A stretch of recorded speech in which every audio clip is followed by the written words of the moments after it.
झांसी की मऊरानीपुर विधानसभा में Laxmandas धमेले inter college मैदान में आयोजित आम सभा में केंद्रीय गृह मंत्री अमित शाह ने महारानी लक्ष्मीबाई को याद करते हुए अपना दल प्रत्याशी रश्मि आर को जिताने की अपील की।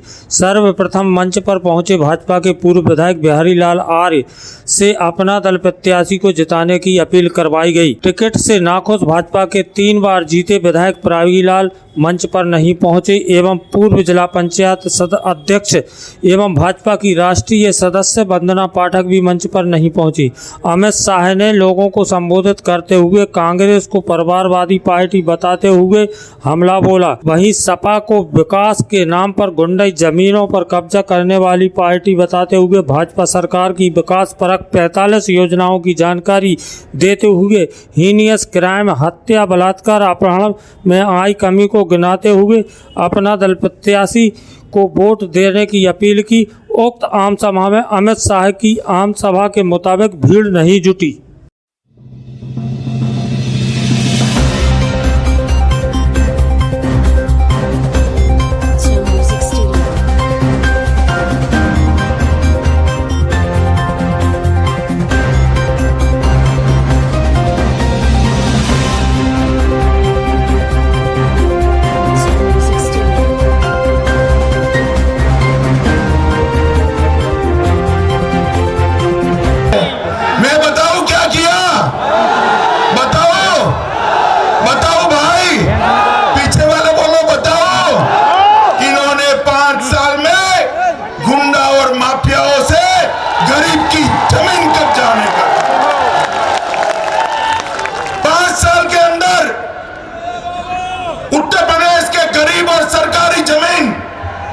अखिलेश के गुंडों ने कब्जाई।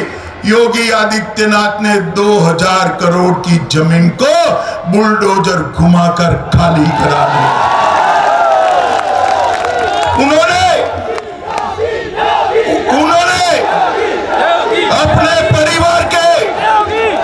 उन्होंने अपने परिवार के 45 सदस्यों को कितने, जरा याद रखना भाई, अखिलेश बाबू आते नहीं है मगर आ जाए तो हिसाब मांगना है। 5 साल में 45 सदस्यों को अलग अलग पद पर बैठाने का काम किया। भारतीय जनता पार्टी के मोदी जी ने, हमारे प्रधानमंत्री जी ने 45 योजनाओं को आपके घर में भेजने का काम किया। उत्तर प्रदेश में ऋण लेकर अर्थव्यवस्था को खत्म करने का काम ये सपा सपा ये बुआ भतीजा की सरकारों ने किया। भारतीय जनता पार्टी ने उत्तर प्रदेश 7वें नंबर की अर्थव्यवस्था थी, उसको दूसरे नंबर पर लाने का काम भारतीय जनता। और मैं आपको वादा करा कर जाता हूं भाई, आर्या बहन को आप जिता दीजिए, कप प्लेट पर बटन दबा दीजिए। 5 ही साल में ये जो दूसरे नंबर पर है, इससे यूपी को 1 नंबर पर ले जाने का काम। मित्रों, मैं आज आपको बताने आया हूं, हमने उत्तर प्रदेश में 10 लाख करोड़ का इन्वेस्टमेंट लाने का संकल्प किया है। और अखिलेश, आपको कहने आया हूं, हमारा घोषणा पत्र घोषणाओं के लिए नहीं होता है, हमारा घोषणा पत्र संकल्प होता है जिसको हम जमीन पर उतार। मित्रों, मोदी जी ने इस क्षेत्र के अंदर डिफेंस कॉरिडोर लाकर दुनिया भर के हमारी रक्षा के उपकरण यहां बनाने की शुरुआत की है। पहले इनके समय में, मैं नाम देना नहीं चाहता, ढेर सारे लोग हमारे बुंदेलखंड में और मध्य प्रदेश के बुंदेलखंड में गोलियां बनाते थे, गोलियां, छर्रे की गोलियां बनाते थे ना भाई। अब गोलियां बनाने वाले बुंदेलखंड में मोदी जी के नेतृत्व में गोले बनाने का काम होगा, जो पाकिस्तान के दांत खट्टे कर दे।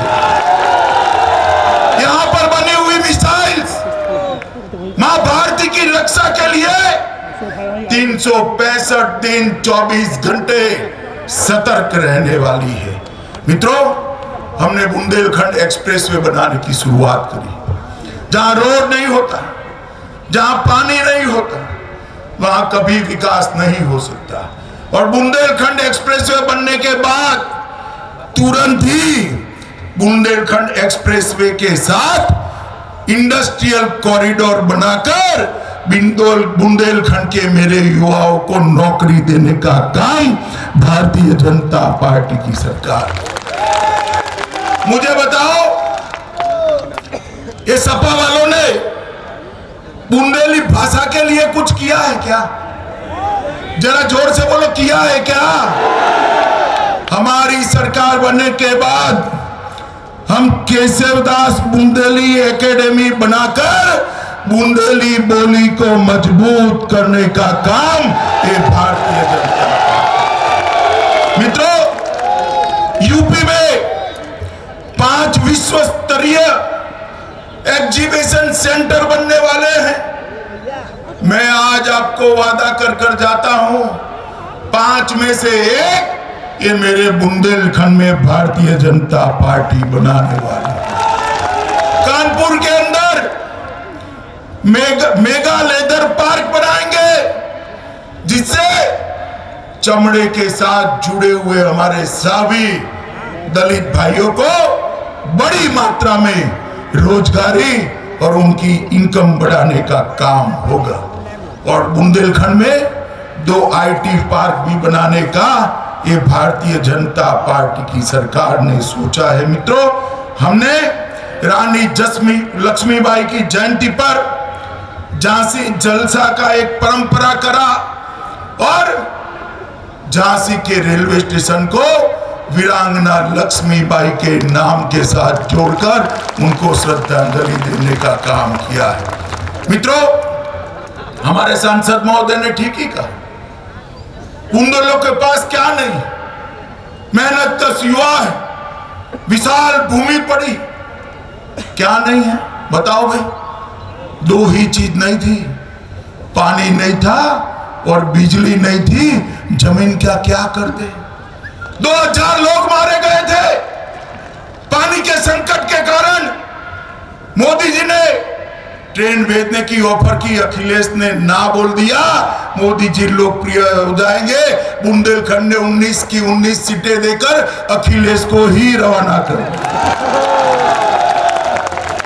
मित्रों, मोदी जी ने, योगी जी ने बुंदेलखंड के पानी के संकट को अच्छे तरीके के समझा है और इसके लिए हमने ढेर सारी योजनाएं लाए हैं, जिस योजनाओं के तहत बुंदेलखंड का पानी का संकट समाप्त। बुंदेलखंड के महोबा जनपद में अर्जुन सहायक परियोजना लेकर आए, रतौली बांध परियोजना, भावनी बांध परियोजना और चिल्ली स्प्रिंकलर पर सिंचाई परियोजना का लोकार्पण भारतीय जनता पार्टी ने कर दिया है। और समग्र बुंदेलखंड, जिसमें मेरा मौरानीपुर भी आता है, झांसी भी आता है। मित्रों, समग्र बुंदेलखंड के लिए नरेंद्र मोदी जी ने जिसकी कल्पना अटल जी ने करी, सोनिया मनमोहन ने भुला दिया, उसको मोदी जी ने पुनर्जीवित कर 44,600 करोड़ से केन बेतवा योजना लाकर बुंदेलखंड की 9 लाख हेक्टेयर भूमि को सिंचाई कर।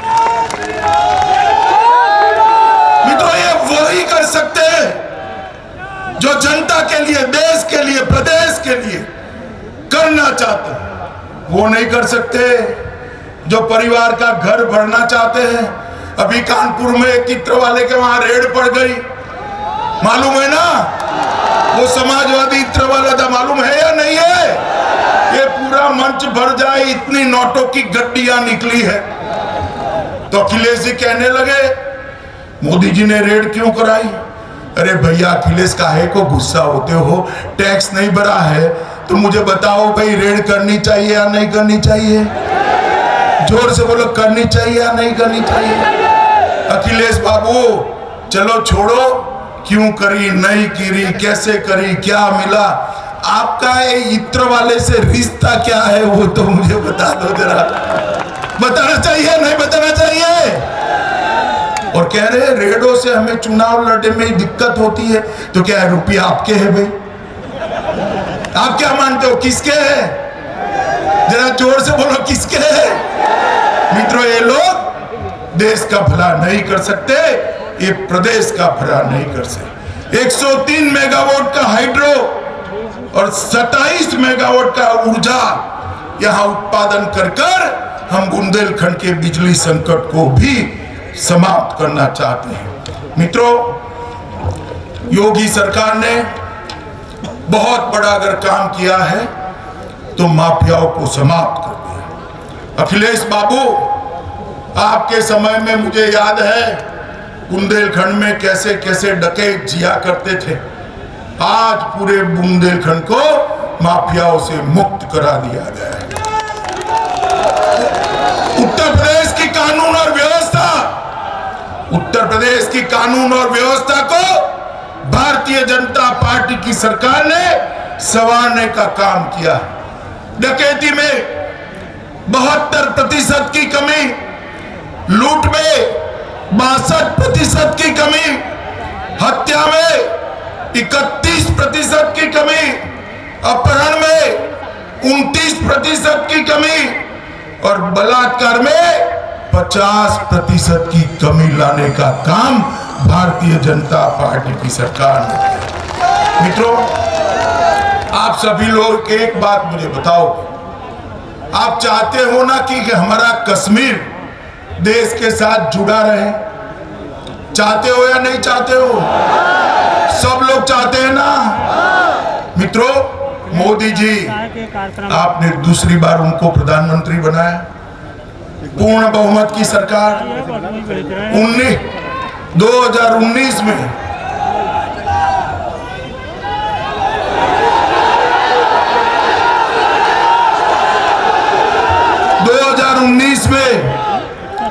मोदी जी ने मऊरानीपुर वालों के आशीर्वाद से दूसरी बार प्रधानमंत्री बने। तो वो एक बिल लेकर आए। बिल क्या था? धारा 370 और 35 को समाप्त करना। और मित्रों, जब बिल लेकर आए ये सपा बसपा कांग्रेस, बैठ जाओ, सपा बसपा कांग्रेस इसका विरोध करने लगी।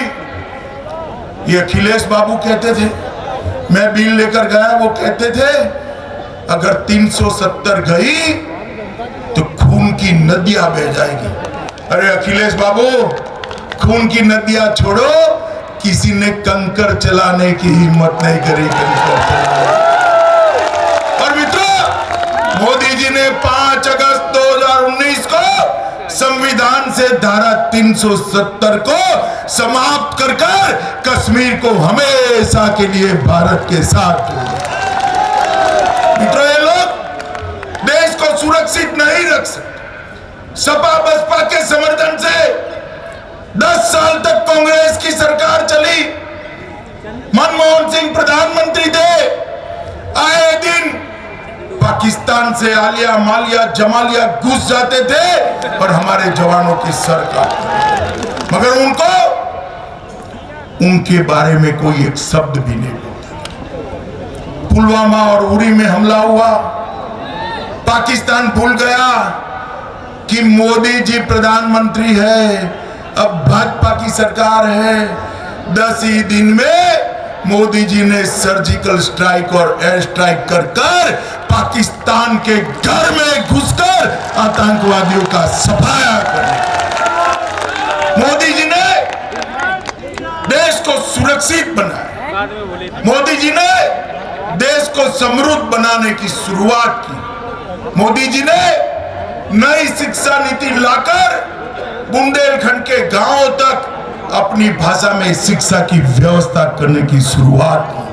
मित्रों, आपका एक कप प्लेट पर एक वोट मऊरानीपुर का ही विकास करेगा ऐसा नहीं है। वो उत्तर प्रदेश का भी विकास करेगा और देश को भी मजबूत करेगा। आप मुझे बताओ, हमारी बहन को, आर्या बहन को प्रचंड बहुमत से जिताओगे क्या? अरे भूल गए, सुनाई नहीं पड़ता है, जोर से बोलो। जिताओगे क्या? कब प्लेट पर बटन दबाओगे? एनडीए की सरकार बनाओगे? योगी जी को सीएम बनाओगे? मोदी जी के हाथ मजबूत करोगे? तो मेरे साथ दोनों हाथ उठाओ, उठाओ और 300 पार का संकल्प लेकर बोलिए, भारत माता की, भारत माता की, भारत माता की, वंदे वंदे वंदे मातरम।